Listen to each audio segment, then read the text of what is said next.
The rapid pace of scientific and technological progress has been something of a double-edged sword. While it has revolutionized our lives, offering countless conveniences, it has also given rise to concerns over job displacement, as automation becomes more sophisticated. Many professions are now struggling to keep pace with these changes. Hong Kong's vibrant nightlife is illuminated by countless dazzling signs festooned from its buildings. In the past, these signs were meticulously crafted by skilled artisans who twisted heated neon tubes into shape, a labor-intensive process. The advent of versatile and energy-efficient LED billboards has, however, revolutionized the sign industry, leaving traditional neon signs obsolete and leading to a significant decline in Hong Kong's neon sign business. 會係有一個叫做做起上嚟 Wu Chi-kai, who's been a neon light maker for his entire working life, says the most rewarding part of his job is taking a straight piece of glass and bending it into the shape he wants. He finds it fun. He explains that there aren't many people in the neon light industry. At its peak, there were only about 20. But now there are only around a dozen, as craftsmen leave or retire. The neon sign industry in Hong Kong thrived during the 1980s, but it has been in decline with the advent of LED technology. A niche market for neon signs still exists though, among those seeking to create a distinctive ambience in interior design. The nostalgic appeal of neon signs has been further amplified by the films of renowned Hong Kong director Wong Kar-wai, known for their vibrant neon-lit scenes.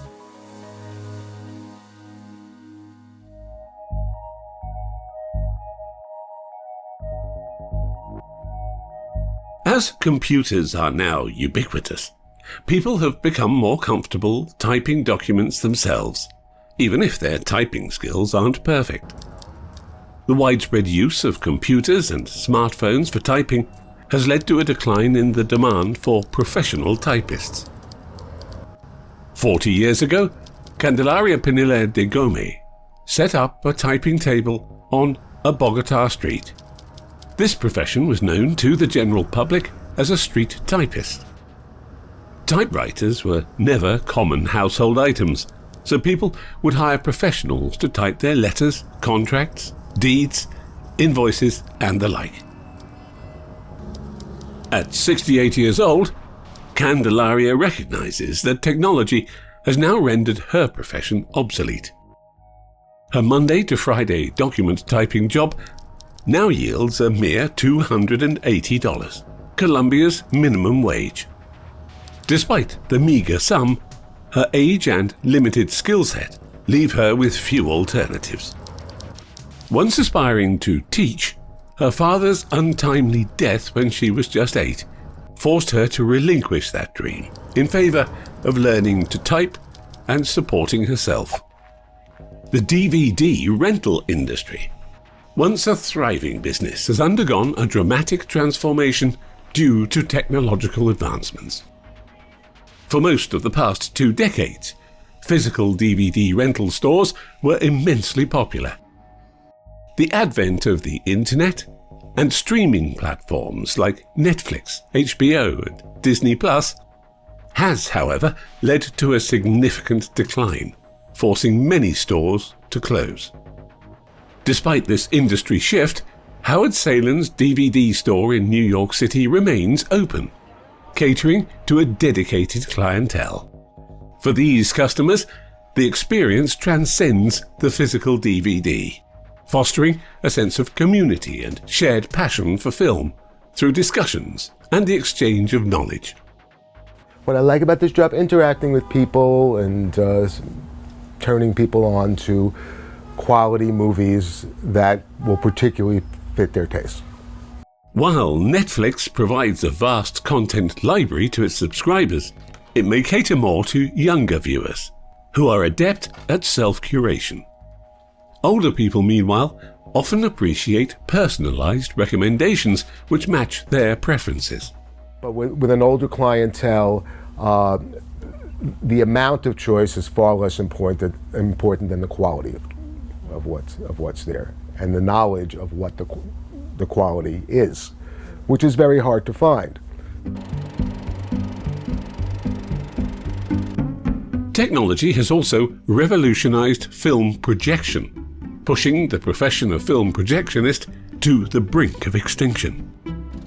In the past, projectionists were essential for loading and changing film reels and maintaining picture quality. Now, modern digital projectors have eliminated these tasks.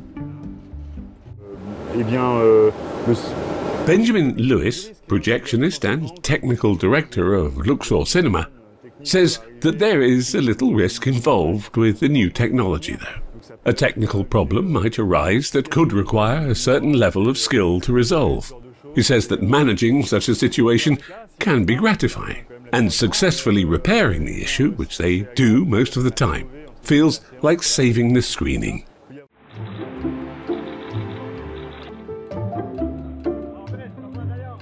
Photography has long been a popular activity during travel and for leisure. In 1971, when cameras were expensive and required technical knowledge, freelance photographers in Philippine public parks were in high demand. Joel Estrella, a seasoned freelance photographer, recalls that photography was once an easy and lucrative job. With just a camera and some photography skills, one could earn tens of dollars a day. Today's widespread availability of digital cameras, including affordable smartphones, has, though, significantly impacted Joel's business. Nowadays, anyone can effortlessly capture images with a simple touch, reducing the demand for professional photographers. The decline of the professional photography industry significantly impacted the film developing and darkroom sectors. Traditional film labs have become increasingly scarce, replaced by digital print shops. Film-based photography does, however, maintain a unique appeal for certain enthusiasts. In Venezuela, Rodrigo Benavides continues to use a 50-year-old Olympus camera and develops film using traditional darkroom methods in a converted bathroom. Beyond developing film, he uses darkroom techniques to enhance images, tasks now easily achievable with computers or smartphones. Despite these modern alternatives, he remains dedicated to his craft.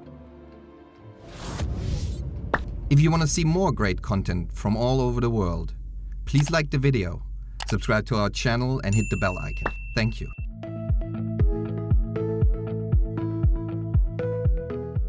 In 1812, gas lamps illuminated London's streets at night. Requiring manual ignition, each lamp required a lamplighter, creating substantial employment. The advent of electricity, capable of illuminating entire streets at the flick of a switch, rendered the lamplighter redundant. Nevertheless, due to preservation efforts aimed at attracting tourists, certain areas of London have retained the old gas lamps, ensuring continued employment for some lamp-lighters. The thing I enjoy most about my job is actually getting out in the fresh air and meeting the public. While we light the lamps and we do a lot of work in the lamps, there's 12 million tourists floating about the streets of London, and they're always keen when you see you up a ladder to want to talk to you and ask you what you're doing, and they're amazed that there's still gas lamps here in London and let alone in the world. So yeah, that aspect of the job I like the most. It's out there meeting the people, and obviously the history of London, the history of the gas lamps, all that just adds to the romance of the whole thing, to be perfectly honest. Ian's role has expanded beyond lamp lighting to include repairs, often necessitated by traffic accidents damaging the posts. If not a lamplighter, Ian suggests a potential career as a British gas engineer, given his knowledge of gas. His true passion, though, is football, and he aspires to become a professional player.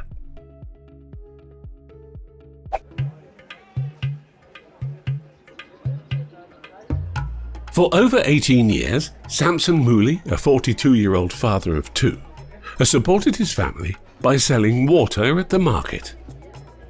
In the bustling Kibera slum of Nairobi, Kenya's capital, where vendors sell meat, fish and vegetables, the market lacks a reliable water supply. To meet this need, Samson fills 20-litre containers, loads them onto a cart and sells the water to market vendors. By purchasing water at 5 cents per container and selling it for 15 cents, he makes a daily profit of about $10, which enables him to provide for his family. Samson explains that his job has changed his life because it allows his children to attend school because he can afford their school fees.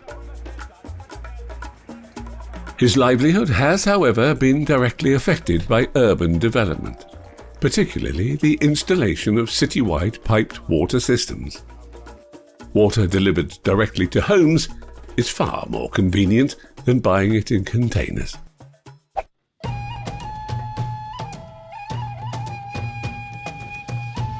Kolkata, India. The booming automobile industry has left fewer of the iconic human-powered rickshaws on the streets. Once numbering over 6,500, the city now has around 4,000, as more convenient and efficient options like tuk-tuks and taxis have taken over. Mohammed Makbul Ansari, a 62-year-old rickshaw operator for over 4 decades, explains that his illiteracy has limited his career options. Despite the physically demanding nature of his work, he finds satisfaction from pulling passengers through the city's streets. Regardless of the weather, scorching heat, howling winds, pouring rain or raging storms, Mohammed preserves his role as a rickshaw puller. His earnings are, however, influenced by the weather. A standard fare of 60 cents increases by 12 cents on hot days and doubles to around $1.20 when it's raining. Mohammed believes that while the rickshaw profession will persist, it will gradually decline due to the physically demanding nature of the job, the wear and tear on the rickshaws over time, and the increasing availability of alternatives.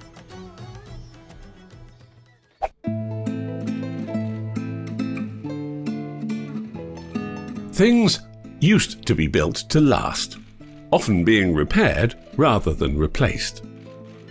In Argentina, umbrellas are personal possessions, and to some here, their lifespan should equal that of, say, furniture.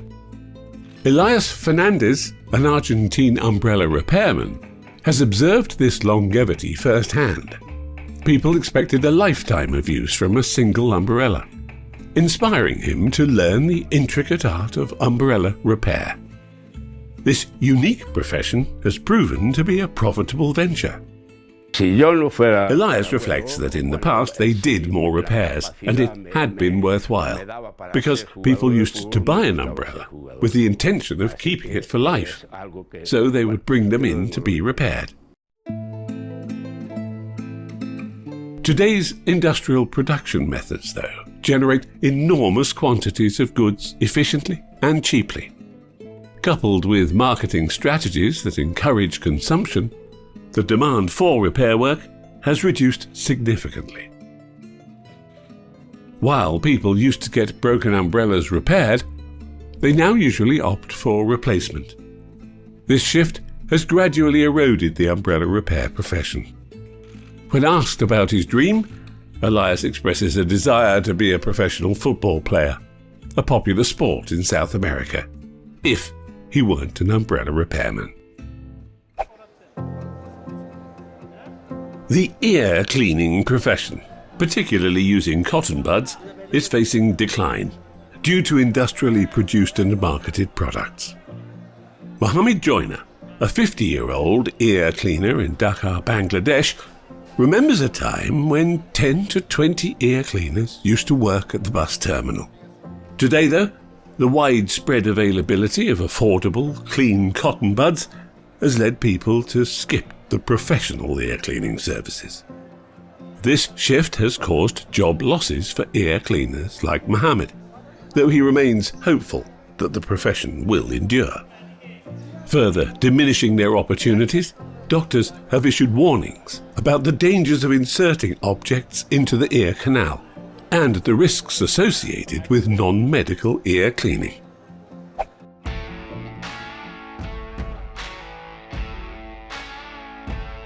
Another profession facing an uncertain future is licensed taxi driving, as modern technology is challenging its long-term viability. Traditional taxi drivers now contend with the growing popularity of ride-hailing apps like Uber, Lyft and Grab. In Singapore, the iconic red taxis are becoming a less common sight. The Ministry of Transport has reported a 10-year low in their numbers due to the increasing popularity of app-based services. These services offer convenience and speed, enabling users to summon rides instantly with fewer refusals. I think the market is big enough to support Grab drivers as well as taxis. And from my point of view, I think the taxi drivers have an advantage because they are also open to using the app. So Grab doesn't ban them from. They can use the app to get passengers, but they have the added advantage of picking passengers off the street, whereas I can't. The rise of Grab in Singapore has significantly reduced the demand for traditional licensed taxis. According to the Land Transport Authority, or LTA, as of May 2024, there were only 13,330 taxis in operation, a significant drop from 28,736 in 2014. The downward trend is expected to persist. Meanwhile, the number of private hire vehicles, including self-drive rentals and ride-hailing services, has more than quadrupled during the same time period, growing from 18,847 to 84,413. Grab has become the dominant player in Singapore's transportation landscape, especially after merging with Uber in 2018. Ride-hailing services may soon face new competition, though, with the emergence of autonomous vehicles, or driverless taxis. These innovations, which enhance access and connectivity, will inevitably impact the ride-hailing industry in the not-too-distant future. It would just give people a wider choice. Some people don't trust driverless cars, so they will still take the taxi. They will still, even now there are people who don't trust the app, so they won't use Grab. They only use taxi. So it's not about looking at technology as good or bad, but looking at how you can use it to improve the way things are run, improve the way things are done, and also to see how you can move with the times, perhaps. Yeah. So businesses need to also relook at how their model works, and then adapt. If they want to survive, they have to adapt, because the world is not going to stop for them. It's just going to. In the United States, driverless car services are gaining significant traction. Waymo, a self-driving car company under Alphabet, Google's parent company, has been piloting its autonomous taxi service since 2020. Waymo vehicles are equipped with an array of sensors and cameras for precise navigation. They also feature a passenger assistance system that allows riders to request help or contact Waymo's call center directly. Additionally, each vehicle is fitted with a 3D map display, which highlights obstacles, other vehicles, and various relevant details, providing passengers with enhanced confidence by offering information beyond what can be seen through the windows. Waymo One currently operates in San Francisco, Los Angeles, and Phoenix, with plans to expand to Austin. As of 2023, Waymo has completed over 700,000 passenger trips, all without the presence of a human driver. Hi, I'm Jaden, and I've been riding driverless cars since December of last year, so about 8 months now. I used to only ride driverless cars about a couple times a week, but as I've had the opportunity to experience them more and get more comfortable in them, I've been taking them every day now. So I use it to commute to work, go shopping, all of my other daily tasks. In the near future, self-driving car technology could lead to a reduction in or even the elimination of taxis and other public transport vehicles like buses. This would impact individuals in these industries, such as drivers, if they don't adapt to these changes.